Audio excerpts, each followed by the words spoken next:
오늘은 계속해서 예수님께서 산 위에서 하셨던 설교의 일부분을 가지고 말씀의 은혜를 나누도록 하겠습니다. 오늘의 제목은 보복하지 말라고 하는 그 제목을 가지고 또 예수님의 말씀 함께 묵상을 시작하겠습니다. 38절부터 42절까지 우리 모두가 한 목소리로 같이 읽겠습니다.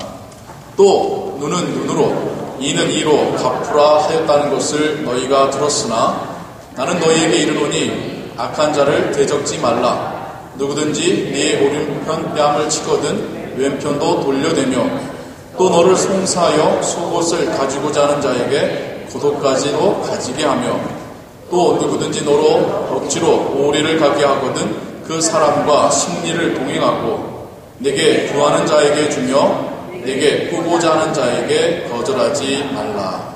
아멘. 한 번쯤은 들어보셨을 문구이죠. 기독교인이나 기독교에 관심 있는 분들이나 참 힘들어하는 게 어떻게 이쪽 뺨을 맞았는데 이쪽 뺨을 돌려댈 수 있을까? 그런 생각 많이 하죠. 어떻게 겉옷을 달라는데 내 속옷까지 다 줄 수 있을까? 어떻게 오리를 우리 미국식으로 하자면 1마일을 가자고 하는데 2마일을 가줄 수 있을까? 친구가 여행 갈 때 그럼 같이 가달란 말인가? 어떤 그러한 생각들, 이해도 어렵고 적용은 더 어려운 그런 본문의 말씀입니다. 여러분과 함께 예수님께서 그 산 위에서 모인 사람들에게 말씀하실 때 예수님이 그 마음 깊이 가졌었던 그 메시지가 무엇이었을까? 함께 발견해 가기를 소원합니다. 먼저 이 말씀의 근거가 구약 출애굽기 21장 24절에 있습니다. 구약에 보면 분명하게 눈은 눈으로, 이는 이로, 손은 손으로, 발은 발로. 이 말씀이 또 동일하게 레위기 24장에도 그리고 신명기 19장에도 연속해서 나오고 있습니다. 그러다 보니까 유대인들은 이것에 대하여 굉장히 해도 되는구나. 때려도 되는구나. 내가 한 대 맞았으면 때려도 되는구나. 내 이가 하나 빠졌으면 하나 빠질 때까지 때려도 되는구나. 내 눈이 멍이 들었으면 나도 그 사람 눈이 멍이 들 때까지 때려도 되는구나. 이렇게 이해를 하게 되죠. 그러나 정말 이것이 가해를 보복을 해도 된다라는 구절일까? 이제 모든 신학자들은 그렇게 보지 않습니다. 오히려 한계를 정하는 원칙이다라고 이해를 합니다. 여러분 한 대 맞아서 한 대만 때리는 사람 보셨습니까? 여러분은 한 대 맞는다고 해서 한 대 때리는 사람입니까? 한마디의 욕을 들어먹었다고 여러분 한마디만 비난하시는 사람입니까? 우리는 되로받고 말로 주는 사람들입니다. 내가 한 대 맞았으면 최소한 2대 이상을 때려야지 직성이 풀리는 사람들이 우리입니다. 이가 하나 빠질 정도로 맞았으면 우리는 이가 더 빠질 때까지 때려야지 직성이 풀리는 사람들입니다. 우리는 어떤 비난과 누명과 억울한 소리를 들었으면 그 사람이 아예 얼굴을 못 들게끔 만들어야지 우리는 직성이 풀리는 사람들입니다. 성경 율법에서 말씀하신 말을 오히려 반대로 해석해야 된다는 거죠. 더 과한 보복을 금지하는 명령으로 이해할 수 있는 것입니다. 억울한 마음 알겠는데, 아픈 마음 알겠는데, 하지만 심하게는 하지 마. 여러분, 과하게 복수하면 어떤 일이 발생합니까? 우리 무협 영화를 보면 대를 이어서 원수가 원수되는, 아버지의 원수를 갚는 그런 이야기들 여러분 아시죠? 마찬가지인 거예요. 인간 사회에서 내가 어떤 것을 당했을 때에 내 직성이 풀리도록 내가 해놓고 나면 이미 그 사람은 자기가 피해자가 됩니다. 애초에 누가 가해자 있느냐는 이미 의미 없는 상황이 돼요. 모두가 피해자입니다. 모두가 내가 더 많이 당했어. 이건 돌려주기 전까지는 내가 발 뻗고 잠을 못 자겠어. 이게 우리입니다. 나만이 그러나요? 계속해서 자녀들한테 너는 나의 이 억울한 걸 넌 잊지 말아다오. 자녀가 죄를 이어서 복수하게 만드는 것. 그게 우리의 심성입니다. 하나님은 여기서 멈추라고 말씀하시는 거예요. 나의 보복의 한계를 정하신 것뿐만 아니라 계속해서는 보복과 보복을 이어가는 그 굴레를 이젠 여기서 멈추라고 말씀하시는 겁니다. 그러나 그 유대인들은, 바리새인들은 영 딴판으로 해석했던 것이죠. 예수님은 하나님의 그 뜻을 분명하게 이해했을 뿐만 아니라 이제 모여든 하나님의 나라를 이루려는 새로운 공동체를 향하여 한 걸음 더 나아가서 설명을 하고 계십니다. 4가지의 상황이 나옵니다. 첫 번째로는 한쪽 뺨을 맞았으면 어떻게 해요? 다른 쪽 뺨도 돌려대라. 죄송합니다. 세게 못 때려서. 제가 신학교에서 공부를 하는데 미국인 교수님이 이걸 설명하는데 이게 때리시죠. 솔직히 이것도 더 세게 때렸어요. 얘가 수업 내내 빨개졌던 것까지. 그러면서 울먹거리면서 이 말씀이 의미하는 말을 말씀해 주시는데 이 강팍한 신학생들이 다 녹아지더라고요. 제대로 못 때려서 죄송합니다. 어떻게 이쪽 반을 맞았는데 이쪽 반 그것도 아파 죽겠는데 이걸 또 돌려대라 하는가? 피해자의 입장을 말씀하시는 거죠. 내가 지금 한 대 맞았습니다. 근데 예수님은 여기서 같이 한 대만 때리는 게 아니라 웬걸요? 내가 한번 대때려 오른쪽 뺨을 돌려대라는 피해자의 입장에서 말씀을 먼저 하시네요.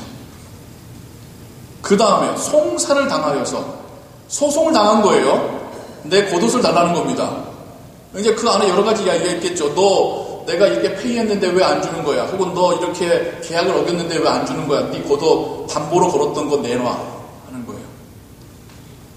어찌 보면 가해자가 될 수 있는, 누군가에게 피해를 입힌 사람이 될 수 있는 상황 가운데서 예수님께서 그래 그럼 그 겉옷 주라는 게 아니라 속까지 다 주라는 거예요. 가해자 입장이든 피해자 입장이든.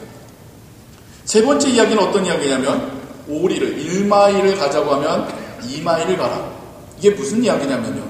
당시 로마 정부나 로마 군대는 그 피정복인들에게, 지배하는 그 민족에게 자기들의 군대 짐을, 노역을 1마일을 지고 가게끔 시킬 수가 있었습니다. 마치 예수님께서 십자가를 지고 가실 때의 군병들이 그 십자가를 구레네 시몬에게 지고 가게끔 시켰듯이요. 억울한 거죠. 약자의 입장에서 도움을 강요받는 상황입니다. 근데 예수님은 뭐라고 하시나요? 1마일이 아니라 2마일까지 가져라. 점점 이해하기가 어려운 말씀들을 하시네요. 네 번째는 이겁니다. 어떤 사람이 나에게 와서 꿉니다. 양식을 꿉니다. 그런데 내가 아무리 봐도 저 사람에게 이걸 돌려받을 길이 별로 신통치 않아 보입니다. 그러면 어떻게 해요? 하게 거절하죠. 신용이 없으니까. 내가 손해볼 수는 없으니까. 하지만 내가 도움을 줄 수 있는, 우리 한국에 요즘에 갑과 을의 관계라고 많이 하더라고요. 갑의 관계에 있을지라도 이거를 못 돌려받을 것이 분명해 보이는 상황 가운데서도 구워주는 것을 멈추지 마라. 왜냐하면 지금 그 사람에게는 그것이 그 하루의 양식일 수 있으니까요. 예수님께서는 눈에는 눈, 이에는 이, 손에는 손, 발에는 발이라고 하는 하나님께서 강팍한 우리의 마음을 아시고 정말 이거 이상 과하게는 하지 마라고 하셨던 그 경계의 말씀, 율법의 명령을 가지고 하나님의 백성은 어떻게 해야 될 것인가? 그냥 거기에 머무는 것이 아니라, 제가 산상설교 시작할 때 말씀드렸죠. 율법이라는 것은 우리가 이것만 지키면 거룩한 사람이 되는 그 선이 아니라 이거 밑으로 내려가면 사람도 아닌, 하나님의 사람도 아닌 우리가 지켜야 될 최저의 선이라는 거예요. 예수님은 우리에게 더 높은 거룩한 삶의 모습을 우리에게 요구하고 말씀하고 계시는 것입니다.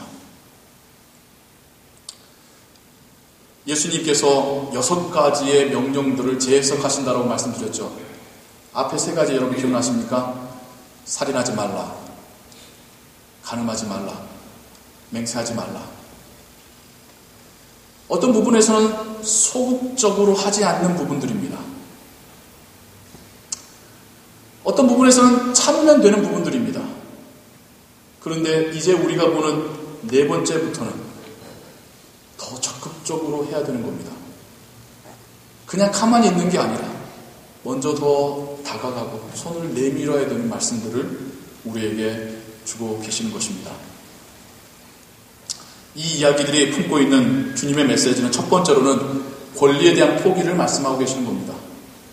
우린 다 이러저러한 권리들을 갖고 살고 있는 사람들입니다. 우리는 권리를 주장하기를 좋아합니다. 그렇죠? 우린 내가 요구할 수 있는 권리들이 무엇인가 잘 따집니다. 하나도 빠짐없이 권리 주장하는 걸 좋아합니다. 그런 권리를 놓쳐서 미스해서 요구하지 않는 사람은 우둔한 사람이라고 우린 부르죠. 우리는 의무보다는 권리에 더 민감한 사람들입니다.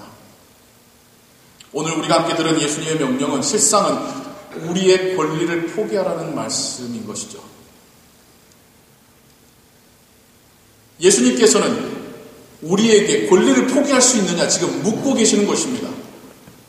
당한 만큼 되돌려줄 수 있는 권리가 우리에게 있습니다. 내 것을 빼앗기지 않으려고 안간힘 쓸 수 있는 권리가 우리에게 있습니다. 불합리한 요구에 거절할 수 있는 권리가 우리에게 있겠지요. 손해보지 않기 위해서 거절할 수 있는 권리가 우리에게 있습니다. 자연스러운 거죠. 그런데 예수님은 우리에게 그 권리마저도 포기할 수 있겠니? 물어보고 계시는 겁니다. 이 권리를 포기함으로써 하나님의 사랑을 표현할 수 있겠니? 물어보시는 겁니다. 권리를 포기한다는 것, 우리의 당연한 입장을 포기한다는 것, 분명히 힘듭니다. 그래서 이 본문이 힘든 거겠죠. 차라리 이러면 복을 받을 거라는 말은 우리가 더 쉽습니다. 근데 여기서 예수님은 그런 말은 가타부터 없은 채 우리에게 포기하라고만 먼저 말씀하고 계시니까 이 말씀이 우리에게 힘이 되는 거겠죠. 우리가 살고 있는 이 세상은 여러 가지의 사회 질서가 있습니다. 권리든 의무든 보이지 않는 질서가 있습니다. 그 질서 속에서 그 질서를 따라 산다는 것은 너무나도 자연스러운 일이겠죠. 그러나 우리가 잊지 말아야 될 것은 세상 사람들과 똑같이 권리를 요구하고 주장하는 한 우리나 그들이나 다를 바 없다는 것입니다. 그들이 요구하는 걸 우리도 요구하고, 그들이 화낼 때 우리도 화를 내고, 그들이 거절하고 돌아설 때 우리도 돌아선다고 한다면 우리가 하나님의 자녀일 이유가 아무것도 없다는 겁니다. 그들은 우리 보면서 나랑 똑같네 라고 생각하면 다행일 뿐이죠. 우리를 한번 돌아보죠. 우리가 어떨 때 정말 저 사람을 통하여 내가 하나님의 은혜를 받는구나 라고 여러분 느껴보신 적 있습니까? 그 사람이 요구해야 될 권리를 똑같이 그대로 당당하게 요구할 때 우리가 정말 저 사람은 귀한 하나님의 사람이고 나도 저 사람처럼 되고 싶어 라는 생각을 가졌었나요? 한 대 맞았다고 한 대만 때리는 사람을 보면서 그래도 저 사람은 괜찮나라는 생각을 우리가 했었나요? 빌려줘서 받기 힘들다는 이유로, 당연한 이유로 거절하는 그 사람을 보면서 저 사람은 경제관념이 참 크리스토적이다라고 우리가 생각했었던 적이 있습니까? 우리도 권리를 포기하는 그들의 모습을 보면서 예수님의 모습을 발견했었던 사람들입니다. 그리고 우리가 살아가는 우리의 삶 속에서도 우리가 그렇게 권리를 포기할 때에 세상 사람들은 나를 보는 게 아니라 내 뒤에 계시는 혹은 내 안을 변화시키시는 하나님을 보고 계시는 것이죠. 세상에 질서가 있고 법칙이 있습니다. 모든 것을 거스려서 살 수는 없지만 우리가 잊지 말아야 될 것이 있습니다. 그리스도인들이 그리스도인다워지는 것은 권리를 포기할 때입니다. 예수님은 우리에게 그것을 말씀하고 계시는 것입니다. 권리를 요구할 자유도 있지만 이것을 포기할 수 있는 자유함이 있는지 우리에게 물어보시는 것입니다. 내가 이거 되돌려주지 않고는 내가 잠을 못 자겠다라고 하신다면 정말 그 안에 그리스도의 사랑이 있는지 하나님께서 우리에게 물어보고 계시는 것입니다. 이것은 거룩한 사랑입니다. 인간적인 사랑이 아닙니다. 그 누구보다도 권리가 많으신 분이 주님이시죠. 권리뿐입니까? 자격이든 능력이든 뭐 하나 부족하지 않으신 분이 예수 그리스도이십니다. 이 세상을 위해서 내려오셔서 그냥 그대로 이 세상을 심판하실 자격과 권리와 능력이 있으신 분이 예수 그리스도시였습니다. 그러나 그분이 택한 것은 무엇입니까? 우리 살리시려고 당신의 생명을 내어놓으신 것입니다. 오리를 가자는데 심리 정도 가준 게 아닙니다. 겉옷을 달라는데 속옷을 주신 정도가 아닙니다. 오른밤 맞았다고 왼밤을 돌려대신 정도가 아닙니다. 우리의 죄를 심판하셔도 부족함이 없는 분이 나의 죄를 용서하시겠다라고 그분의 생명을 대신 내어놓으셨습니다. 하늘의 권리를 내어놓으셨습니다. 그리고 우리는 그 사랑 때문에 예수님 믿게 된 사람입니다. 그 누구도 예수님을 사랑합니다, 당신을 믿습니다라고 할 때에 그 사랑 경험해보지 못한 사람은 아무도 없습니다. 그리고 그 사랑이 믿겨지기 때문에 우리가 예수님 믿고 사랑하고 예수님 말씀대로 살겠다라고 결단하는 거 아닙니까? 우린 이미 그런 divine love, 거룩한 사랑을 맛본 사람들이고 그 사랑으로 변화된 사람이고 그 사랑으로 새로운 삶을 살겠다고 결단한 사람들입니다. 그리고 하나님 우리에게 묻습니다. 이젠 그 사랑을 표현하며 살 수 있겠니? 더불어서 하나님의 나라라고 하는 새로운 공동체를 이루어가는 주의 자녀들에게 주님은 새로운 정의를 말씀하고 계시는 거예요. 새로운 형평성을 말씀하고 계시는 겁니다. 사법적인 정의, 세상에서의 사법적인 정의는 한 대 맞으면 한 대 때릴 수가 있습니다. 그러나 하나님 나라에서의 사법적인 정의는 맞더라도 이해해 줄 수 있는 것, 참아줄 수 있는 것이라는 거예요. 세상에서의 경제적인 정의는 내가 손해봤으면 소송을 걸어서 뺏어올 수 있는 게 세상의 경제적인 정의입니다. 힘이 강한 자가 갑이 되고 없는 자는 을이 되는 게 세상의 경제 정의입니다. 그러나 예수님은 우리에게 하나님 나라의 새로운 경제적 형평성은 더 가진 자가 덜 가진 자와 나누는 것이라고 말씀하십니다. 사회 정의도 마찬가지입니다. 권력을 가진 자가 권력을 없는 자를 자기의 수하처럼 사용하는 그런 세상의 질서와는 다르게 하나님의 나라라고 하는 이 공동체 안에서는 서로가 서로 섬기고 위해주고 도와주는 새로운 질서가 있다라는 것을 주님 우리에게 말씀하고 계시는 것입니다. 분명 우리 실제 삶에서는 어려운 명령들이죠. 그러나 최소한 하나님께서 만드신 가정이라고 하는 공동체, 교회라고 하는 공동체에서부터는 우리가 이것이 실습되어져야 하지 않겠습니까? 우리가 여기서만큼은 우리가 저 명령을 따라 살려고 힘써야 하지 않겠습니까? 여기서 노력하고 여기서 실습해본 우리가 저 사회로 나아가서 믿지 않는 자들에게 그러한 삶을, 그러한 우리의 새로운 가치관과 세계관을 보여줄 수 있지 않겠습니까?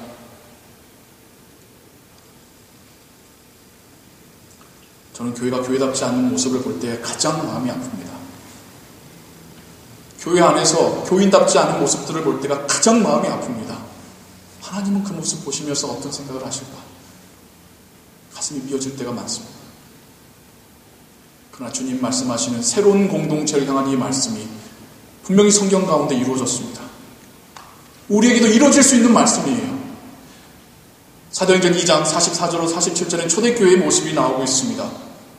믿는 사람들이 다 함께 모여서 그 모든 물건을 서로 나눠 쓰고 재산과 소유를 팔아서 다른 사람이 필요할 때에 나눠주고 날마다 마음을 같이하여 모이기를 힘쓰고 떡을 떼고 기도하고 무엇보다 그 마음의 기쁨과 순전한 마음으로 음식을 나눠 먹고 하나님을 찬양하고, 그러니까 그 모습을 보면서 교회 밖에 있는 사람들이 그들을 칭찬하고, 그리고 교회 안으로, 주님 안으로, 하나님 나라 안으로 들어오는 수가 날마다 더해져 가더라. 성경에서 이루어진 분명한 새로운 공동체의 모습입니다.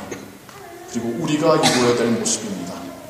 우리끼리만 잘 살자는 게 아니라 우리의 모습을 보면서 저 세상 사람들이 하나님의 사랑, 그리스도의 사랑을 느끼게 해줘야 되는 것, 그것이 주님께서 우리에게 맡기신 명령입니다. 이런 생각 해볼 수 있어요. 충분히 이거는 이 땅에서 이루어지기 힘든 것이고 이거는 불가능한 일이고 이거는 이상적인 이야기야. 예수님께서 산상설교를 시작하면서 처음 주셨던 그 말씀, 팔복의 말씀, 팔복을 누리며 사는 사람의 모습이 바로 이 산상설교의 명령들을 이루어가며 사는 사람들의 모습인 것입니다. 마음이 가난한 자가 있죠. 그는 자기의 것을 나눠줄 수 없고 꼬줄 수 있습니다. 애통해하는 자가 있죠. 그 사람은 오른쪽 발을 맞으면 왼쪽 발도 돌려댈 수 있는 사람입니다. 온유한 자, 의에 줄이고 목마른 자, 긍휼히 여기는 자, 마음이 청결한 자, 화평케 하는 자, 의를 위하여 핍박받는 자가 예수님께서 주셨던 그 모든 명령들, 살인하지 말라, 간음하지 말라, 헛맹세하지 말라, 보복하지 말라, 이 명령들을 이루어가며 사는 사람들일 줄로 믿습니다. 그러면 여기까지 말씀을 듣고 나면 당연히 그 다음 질문이 이런 질문이 떠오르실 거라고 생각을 해요. 왜? 내가 왜? 그러잖아요. 내가 왜 그렇게 힘들게 살아야 되는데 그냥 나는 맞으면 맞은 만큼 돌려주고 내가 먹고 살 만큼은 뺏기지 않도록 항상 지키고 내가 요구할 건 요구하면서 당당하게 살고 싶은데 내가 왜 그렇게 살아야 돼? 그렇게 살면 손해보는 것 같죠. 세상에서는 손해본다고 말합니다. 세상에서는 우둔하다고 말합니다. 하지만 주님은 그 사람들이 바로 천국을 소유한 사람이라고 말하시는 거죠. 그런 사람들이 하나님께서 주시는, 세상 사람들이 주는 게 아니라 하나님께서 주시는 위로를 받을 것이라 말씀하십니다. 그런 사람들이 내가 어떤 삶을 살아야 될 것인가, 그 인생의 분명한 비전과 소명을 갖게 된다고 말씀하십니다. 그런 사람들이 하나님께서 정의를 실현하신 것을 보게 될 거라고 말씀하십니다. 그런 사람들이 하나님이 긍휼히 여기심을 갖게 될 거라고 말씀하십니다. 그런 사람들이 살아서도 하나님을 배우게 될 것입니다. 그런 사람들이 야, 정말 저 사람 하나님의 자녀구나 인정을 받게 될 것입니다. 그런 사람들이 천국에서 큰 자입니다. 손해보는 삶이 아닙니다. 실패하는 삶이 아닙니다. 우둔한 삶이 아닙니다. 주님은 진정한 축복과 진정한 행복의 삶을 우리에게 제시해주고 계신 것입니다. 세상으로 채울 수 없는 갈증이 하나님께로부터 오는 은혜로 채워진다는 그 사실을 이 팔복을 통하여, 산상설교의 명령을 통하여, 새로운 공동체의 새로운 질서를 통하여 우리가 누릴 수 있음을 주님 우리에게 말씀하고 계시는 것입니다. 사랑하는 성도님 여러분, 우리는 하나님 나라 바라보며 살아가는 사람들입니다. 계속해서 우리의 눈은 이 세상을 바라보게 합니다. 계속해서 우리의 마음은 이 세상의 법칙을 따라서 뒤처지면 안 되는데, 경쟁에서 지면 안 되는데, 뺏기면 안 되는데, 그런 유혹들이 우리 마음 가운데 계속 있습니다. 그러나 그때마다 우리가 말씀을 읽으며 우리의 눈을 하나님 나라로 다시 들어 올려야 합니다. 이런 작업들을 우리의 매일 삶 속에서 계속 해야 됩니다. 그렇지 않다면 우리 다시 이 세상 속으로, 다시 경쟁 속으로, 다시 질투와 미움과 다툼 속으로 다시 끌려 들어가게 됩니다. 하나님의 나라가 어떤 나라인지, 주님이 나에게 어떤 삶을 원하시는지, 그 삶을 통하여 내가 어떤 기쁨과 행복을 누릴 수 있는지 우리 매일 말씀과 기도 가운데 다시 한번 우리의 시선을 고쳐야 합니다. 오늘 주님께서 우리에게 주신 말씀, 우리의 삶 가운데 분명히 우리에게 실천하며 살 수 있는 말씀들입니다. 당하셨다면 참아주세요. 이해해주세요. 억울하다도 기다려주세요. 손해볼 것 같아도 차라리 좀 손해보면서 베푸시면서 사십시오. 주님 주시는 놀라운 은혜들을 경험하시게 될 것입니다. 세상의 법칙이 아닌 하나님 나라의 법칙으로 살아갈 때에 하나님의 능력을 여러분 경험하시게 될 것입니다. 더불어 어제 또 우리 교회에서 귀한 사역을 하고 돌아왔습니다. 이 사역에 대한 나눔을 또한 함께 하고자 원합니다. 역사를 돌아봤더니 우리가 2011년부터 체레스트 미션 센터에 찾아가서 점심 봉사를 했더라고요. 올해로 4년째가 되었습니다.